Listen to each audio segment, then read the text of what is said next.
ആകാശവീട് കഥ കേൾക്കാം. എല്ലാവർക്കും ധാരാളം സ്വപ്നങ്ങളുണ്ടാകും. ബാലുവിനുമുണ്ടായിരുന്നു ഒരു സ്വപ്നം, സ്വന്തമായി ഒരു വീട്. ബാലു, നീ എന്താ ആകാശം നോക്കി കിടക്കുന്നേ? ഓഹ്, നീയോ? ഒരു വീട് വയ്ക്കണം. ബാലു മുകളിൽ നോക്കി പറഞ്ഞു. നീലമേഘങ്ങൾ അയാളുടെ ചിന്തകൾക്ക് വേഗം കൂട്ടുന്ന പോലെ വേഗത്തിൽ പാഞ്ഞു. രഘു അയാളുടെ അടുത്ത് താഴെയിരുന്നു. എന്താ ഇപ്പോൾ ഇങ്ങനെയൊരു തോന്നൽ? അയാൾ ഒന്നും മറുപടി പറഞ്ഞില്ല. മൈതാനം നിറയെ കുട്ടികൾ.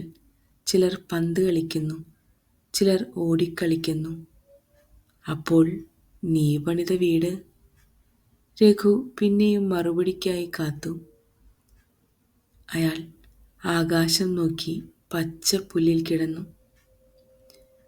അയാളുടെ കണ്ണുനീർ ബാഷ്പീകരിച്ച്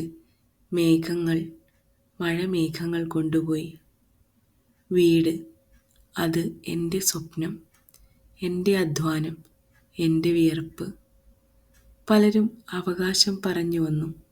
എന്തിനു വഴക്കിടണം? ഞാനത് ദാനം ചെയ്തു.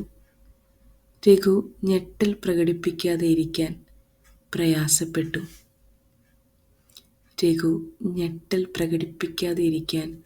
പ്രയാസപ്പെട്ടു.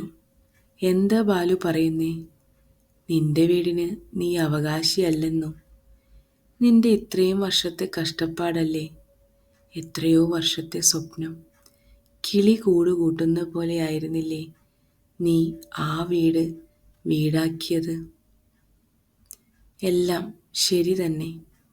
പക്ഷേ ചിലർ, അവർ മാത്രം എല്ലാത്തിൻ്റെയും ഉടമകൾ എന്ന് ചിന്തിക്കുന്നു. അവിടെ യുക്തി പരാജയപ്പെടുന്നു. രഘു ആകാശം നോക്കിയിരുന്നു. എനിക്ക് ഒരു ആകാശവീട് വെക്കണം, എൻ്റേത് മാത്രമായി. ആരും അവകാശം ചോദിക്കാത്ത വീട്, ആരും പടിയിറക്കാത്ത എൻ്റെ ആകാശവീട്.